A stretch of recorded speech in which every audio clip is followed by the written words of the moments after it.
Hello. अभी हम लोग देखेंगे white blood cell. It is a part of blood system, जिसमें हम लोग ने अभी तक आरबीसी देखा था।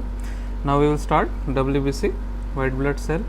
इसी को हम लोग जैसे हम आरबीसी को बोलते हैं रेड ब्लड सेल, वैसे आरबीसी जो इरेथ्रोसाइट बोलते हैं, वैसे ही डब्ल्यूबीसी को हम ल्यूकोसाइट बोलते हैं। Okay, erythrocyte and WBC is leucocyte. इसी को white blood cell WBC in shortcut बोलते हैं।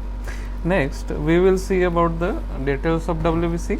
WBC जैसे RBC प्रोवाइड करता है ऑक्सीजन एंड कार्बन डाइऑक्साइड का exchange plus with multiple other functions also, but WBC जो है, WBC स्पेसिफिकली हमारे बॉडी में जो प्रोवाइड करता है that is immunity. Immunity means what? To fight against any organism or foreign body, foreign organisms हो गया, या फिर खुद के बॉडी में जो ट्यूमर वगैरह है, ऐसे चीज़ों से लड़ने के लिए बॉडी में जो इम्यूनिटी होती है, वो इम्यूनिटी कौन प्रोवाइड कर रहा है? That is WBC। WBC is not a single cell, it is a different types of cells. अब इसमें मल्टीपल सेल्स होते हैं। अब हम लोग पहले बेसिक्स में देखेंगे। WBC is also known as leucocytes, हमने देख लिया है। अब इनके बारे में मॉर्फोलॉजिकली हम देखेंगे, कैरेक्टरिस्टिक्स इसमें होते क्या है। तो दे आर कलरलेस। कलरलेस यानी क्या कि उनमें कोई टाइप ऑफ वो कलर नहीं होते, इसलिए उनको वाइट ब्लड सेल बोला जाता है। नॉन न्यूक्लिएटेड होते हैं, इनमें न्यूक्लियस प्रेजेंट नहीं है।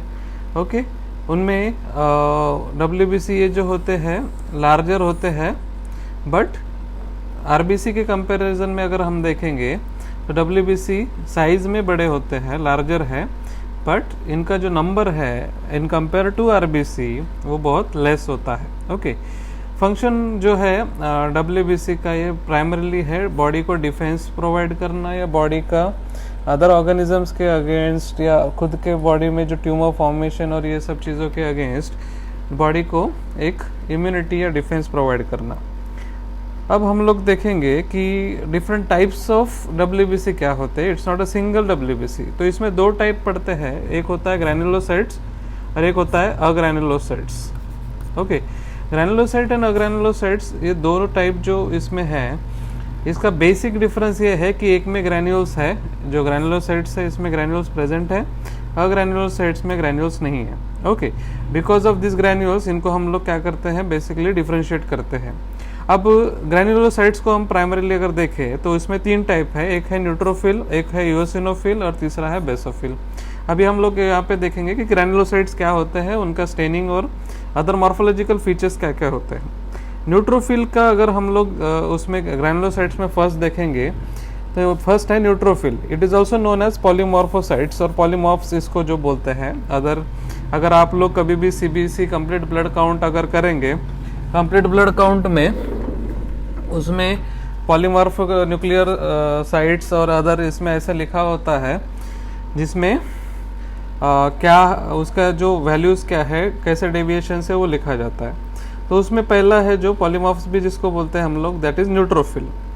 अब इसमें ग्रैन्यूल्स प्रेजेंट होते हैं, न्यूक्लियस नहीं है बट ग्रैन्यूल्स प्रेजेंट होते हैं, विच कैन बी स्टेन्ड, यानी जिसको स्टेन किया जा सकता है, वो कलर एक्वायर कर सकते हैं विथ एसिडिक या बेसिक, या फिर बोथ, इससे वो स्टेन हो सकते हैं।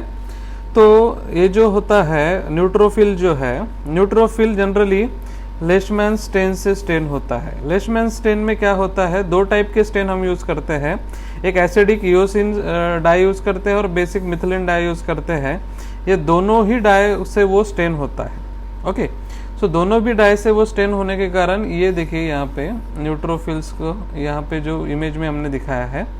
सो ये जो न्यूट्रोफिल्स है वो दोनों डाई से स्टेन हो रहे हैं, इसलिए हम उनको न्यूट्रल बोल रहे हैं कि वो कोई एसिडिक की तरफ नहीं जा रहा है, आइदर बेसिक की तरफ कंप्लीट नहीं जा रहा है। In case of staining, in case of उसका जो स्टेन हो रहा है, इसलिए हम उसको न्यूट्रल बोल रहे हैं या न्यूट्रोफिल बोल रहे हैं। ओके, सो उसका नाम जो है वो ओरिजिनेट हुआ है स्टेनिंग के बेसिस पे कि वो कौन सा स्टेन एक्वायर कर रहा है। ओके, सेकंड है इओसिनोफिल। इओसिनोफिल का ईओसिन डाई अगर उसमें वो एक्वायर करता है, जिसका कारण वो स्टेन होता है, तो ये देखिए इओसिन स्टेन के कारण ये कि एक प्रकार का एसिड स्टेन है, तो ये पिंक कलर या रेड कलर के इसमें स्टेन होता है।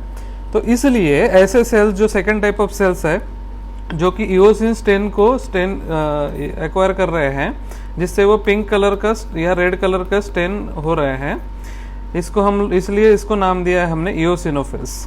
ओके, इसमें भी लार्ज ग्रैन्यूल्स प्रेजेंट होते हैं। यहाँ पे अगर आपको इसमें देखेंगे इमेज में, दिस इज इओसिनोफिल। ओके, तो ये जो इओसिनोफिल्स है वो सिर्फ एसिड डाई से स्टेन होंगे। ओके, अब हम लोग तीसरा देखते हैं बेसोफिल्स। बेसोफिल जो बेस डाई से या फिर अल्कली डाई से स्टेन होगा, इसलिए उसको बेसोफिल्स बोला है। इसमें क्या होता है, कोर्स ग्रैन्यूल्स होते हैं। अगर आप बेसोफिल्स को देखेंगे यहाँ पे, यानी नॉट दैट मच ओपेक, ये ऐसे देखिए थोड़ा लार्जर इन साइज, ऐसे कोर्स ग्रैन्यूल्स होते हैं। और ये जो होते हैं मिथिलीन ब्लू से ये डाई से स्टेन होते हैं, जो कि पर्पल कलर का रहेगा, जो आप इसमें इमेज में देख सकते हैं पर्पल कलर का स्टेनिंग उसमें हो रहा है। ओके, तो ये पर्पल स्टेनिंग जो है वो जो कि बेसिक डाई से हो रहा है, इसलिए इसको ऐसे टाइप ऑफ सेल्स को हमने बेसोफिल्स बोला है। Okay, so eosinophil, basophil and neutrophil, ये तीन टाइप के जो सेल्स है वो डब्ल्यूबीसी का जो फर्स्ट पार्ट है ग्रैन्युलोसाइट, जिसमें ग्रैन्यूल्स प्रेजेंट है, ऐसे टाइप ऑफ डब्ल्यूबीसी जो ग्रैन्यूल्स प्रेजेंट है और जो स्पेसिफिक टाइप ऑफ एसिडिक या अल्कली स्टेन से स्टेन होते हैं या फिर बोथ स्टेन से स्टेन होते हैं, जिसके लिए कारण हम उसको न्यूट्रोफिल बोलते हैं। ये उनका स्टेनिंग और because of presence of granules और colour acquisition because of different stains, इसलिए हम उसको ग्रैनुलोसाइट्स और उसके स्पेसिफिक न्यूट्रोफिल, इओसिनोफिल और बेसोफिल के नाम से उनको डिवाइड कर रहे हैं। ओके, नेक्स्ट हम लोग देखेंगे अग्रैनुलोसाइट्स। अब अग्रैनुलोसाइट्स का मतलब सीधा सीधा हो गया कि जिनमें ग्रैन्यूल्स अब्सेंट है। अब जिनमें ग्रैन्यूल्स अब्सेंट है, ऐसे वाले अग्रैनुलोसाइट्स कौन कौन से हैं, तो that is lymphocyte and monocytes. Lymphocytes क्या होता है कि जिनमें do not have granules in cytoplasm. Okay, means वो ग्रैनुलोसाइट का प्राइमरी कैरेक्टर है कि उसके पास नहीं होगा, बट उनमें न्यूक्लियस जो होता है, जनरली न्यूक्लियस टाइप जो इनर स्ट्रक्चर है उसका, वो बीन या किडनी शेप्ड उसमें होता है। अगर आप उसमें लिम्फोसाइट्स देखेंगे इसमें, तो ये बीन या किडनी शेप्ड उनका न्यूक्लियस रहेगा अंदर। ओके, उसके बाद ये इसका डिवाइडेशन दो टाइप में होता है, एक होता है टी लिम्फोसाइट्स एंड एक होता है बी लिम्फोसाइट्स। अब टी लिम्फोसाइट जो होता है वो सेल मेडिएटेड इम्यूनिटी के लिए रिस्पॉन्सिबल है, एंड बी लिम्फोसाइट जो है वो ह्यूमरल टाइप ऑफ इम्यूनिटी के लिए रिस्पॉन्सिबल है। अब ये सेल मेडिएटेड इम्यूनिटी क्या है, ह्यूमरल इम्यूनिटी क्या है, ये फर्दर पार्ट रहेगा अपना नेक्स्ट लेक्चर का। इसमें हम लोग पहले देख रहे हैं कि अग्रैनुलोसाइट जिसमें ग्रैन्यूल्स प्रेजेंट नहीं है, ऐसे सेल्स जो है जिसमें जो किडनी का शेप या फिर बीन शेप्ड उसका न्यूक्लियस है, और इसका जो ये है दो टाइप्स पड़ते हैं ऐसे लिम्फोसाइट्स के। एक होता है टी लिम्फोसाइट जो smaller in size but different in इनके जो अपीयरेंस और इनका जो स्ट्रक्चर है, डिफरेंट माइन्यूट डिफरेंशिएशन इसमें रहेगा, और ये सेल मेडिएटेड इम्यूनिटी दिखाएंगे। बी लिम्फोसाइट्स जो है वो ह्यूमरल टाइप ऑफ इम्यूनिटी दिखाएंगे, इसको हम डिफरेंशिएट बाद में करेंगे। ओके, सो नेक्स्ट है monocytes. Monocyte it is type of agranulocyte जिसमें ग्रैन्यूल्स प्रेजेंट नहीं है। Okay, so no granules will be present and it is the largest leukocyte in shape. अगर पूछा जाए क्वेश्चन कि which is the largest leukocyte, यानी WBC में सबसे बड़ा साइज अगर किसी का है तो वो है मोनोसाइट्स का। ओके, सो ये इनको big eaters, okay, big eaters, क्योंकि ये डायरेक्टली एनगल्फ करते हैं ऑर्गेनिजम्स को, इसलिए इनको बिग ईटर्स भी बोलते हैं या मैक्रोफेजेस भी बोलते हैं। ओके, सो ये सबसे बड़ा टाइप ऑफ ल्यूकोसाइट है डब्ल्यूबीसी में, जो सबसे बड़ा सेल है वो that is monocyte. Okay, so question अगर पूछा जाए ग्रैनुलोसाइटिक एंड अग्रैनुलोसाइटिक ल्यूकोसाइट्स कौन कौन से हैं, तो हम उसमें अग्रैनुलोसाइटिक और ग्रैनुलोसाइटिक में कैसे डिफरेंस करेंगे। ग्रैनुलोसाइटिक मीन्स जिनमें ग्रैन्यूल्स प्रेजेंट है, उसमें वो कौन सा स्टेन ले रहा है, बोथ स्टेन अगर ले रहा है तो that is neutrophil. Acidic stain ले रहा है तो इओसिनोफिल जो पिंक कलर या रेड कलर में रहेगा। बेसोफिल मीन्स जो बेस डाई से मिथिलीन ब्लू से स्टेन हो रहा है तो पर्पल ब्लू का उसका कलर रहेगा, that is basophil. Okay, so next हम लोग उसमें देखेंगे कि अग्रैनुलोसाइट्स कौन से थे, लिम्फोसाइट्स एंड मोनोसाइट्स। लिम्फोसाइट्स जो होते हैं वो दो टाइप के होते हैं, T lymphocytes and B lymphocytes, जो कि दो टाइप ऑफ इम्यूनिटी प्रोवाइड करते हैं। टी लिम्फोसाइट प्रोवाइड करता है cell mediated, B lymphocyte provide करता है हमारा ह्यूमरल इम्यूनिटी। और मोनोसाइट्स जो होते हैं वो बिग सेल्स होते हैं, सबसे लार्जर साइज, और डिफरेंट डिफरेंट ऑर्गन्स में वो प्रेजेंट होते हैं फॉर प्रोवाइडिंग इम्यूनिटी, वहाँ पे वो इम्यूनिटी प्रोवाइड करेंगे। तो अब हम नेक्स्ट देखते हैं कि WBC जो नंबर ऑफ WBC बॉडी में होते कितने हैं और उसका क्या डिफरेंशियल काउंट क्या क्या है। डिफरेंशियल काउंट मीन्स इंडिविजुअल किसका क्या काउंट है। टोटल WBC काउंट जो अगर हम देखेंगे 4000 से 10,000 क्यूबिक मिलीमीटर का उनका काउंट है। ओके, यानी क्या, अगर RBC के कंपेयर में देखा जाए तो ये बहुत ही कम है। ओके, बट इनका फंक्शन जो है वो प्राइम फंक्शन है इम्यून या डिफेंस प्रोवाइड करना, इम्यूनिटी या डिफेंस प्रोवाइड करना। अब हम उसको टोटल WBC को अगर इंडिविजुअल सेल्स के बेसिस पे इनका काउंट अगर डिफरेंशिएट करते हैं तो न्यूट्रोफिल का काउंट जो होता है वो 3000 to 6000 क्यूबिक mm पर होता है। हर किसी का लाइफ स्पैन भी डिफर करता है, उसका लाइफ स्पैन होता है 2 to 5 डेज। न्यूट्रोफिल्स का life span only for 2 to 5 days. Okay, neutrophil count कब बढ़ता है, स्पेसिफिक टाइप ऑफ इन्फेक्शंस में। न्यूट्रोफिल काउंट आइदर कम होगा या ज़्यादा होगा तो वो स्पेसिफिक इन्फेक्शंस या specific type of immunity deficiency को वो डिनोट करेगा। ओके, एओसिनोफिल इसका जो काउंट है वो 150 to 450 पर क्यूबिक mm है, इसका लाइफ स्पैन 7 to 12 डेज है। ओके, बेसोफिल्स वैसे ही 0 to 100 डेज तक हो सकता है, उसका लाइफ 0 to 100 इसका काउंट हो सकता है, इसका लाइफ स्पैन 12 to 15 डेज तक होता है। मोनोसाइट्स जो सबसे बड़ा सेल है उनका 200 to 600 इसका काउंट है और इसका लाइफ स्पैन 2 to 5 डेज है। लिम्फोसाइट्स जो होते हैं T lymphocytes and B lymphocytes अगर कंबाइनली हम देखें तो 1500 से 2700 तक इनका काउंट है और इनका जो कंप्लीट स्पैन ऑफ लाइफ है वो हाफ डे टू 1 डे ही होता है। In case of specific infection ही वो दिखेंगे, इसलिए इनका जो लाइफ स्पैन है वो हाफ डे टू 1 डे ही होगा। ओवरऑल अगर हम टोटल WBC काउंट जैसे देख रहे हैं वैसे total life span of the WBC अगर देखेंगे तो अप टू 6 मंथ्स तक इनका लाइफ स्पैन होता है। ओके, अब किसी भी सेल का जो है वो लाइफ स्पैन यानी क्या होता है, उसका फेट ऑफ दैट सेल होता है, यानी डिस्ट्रक्शन ऑफ दैट सेल होगा। तो जनरली कहाँ होता है, अब कब होता है तो हमने इंडिविजुअली और कंबाइन भी देख लिया कितने दिनों में होता है, बट कहाँ होता है अगर ये देखना चाहते हैं तो अगर WBC फेट ऑफ WBC या अगर देखें या डिस्ट्रक्शन ऑफ WBC कहाँ होता है, ये अगर हमको क्वेश्चन पूछा जाता है तो that will be in reticulo endothelial system, RES में होता है। रेटिकुलो एंडोथेलियल सिस्टम ये सेपरेट पार्ट हमने ऑलरेडी ले चुके हैं, क्या होता है रेटिकुलो एंडोथेलियल सिस्टम। और रेटिकुलो एंडोथेलियल सिस्टम के साथ ही अदर लीवर जैसे ऑर्गन, स्प्लीन जैसे ऑर्गन जो कि रेटिकुलो एंडोथेलियल का पार्ट ही है, तो उसमें भी उसका डिस्ट्रक्शन होता है। ओके, नेक्स्ट अभी हम लोग देखेंगे कि डिफरेंट टर्मिनोलॉजीज क्या क्या है रिलेटेड टू WBC। अगर हम क्या बोलते हैं ल्यूकोसाइट को, हम WBC को क्या बोल रहे हैं हम लोग, ल्यूकोसाइट। ल्यूकोसाइट का मतलब है WBC, सिंपल। अब इसको ज़्यादा कम कैसे क्या है इसका वेरिएशंस, उसके हिसाब से कुछ टर्मिनोलॉजीज हम देखेंगे।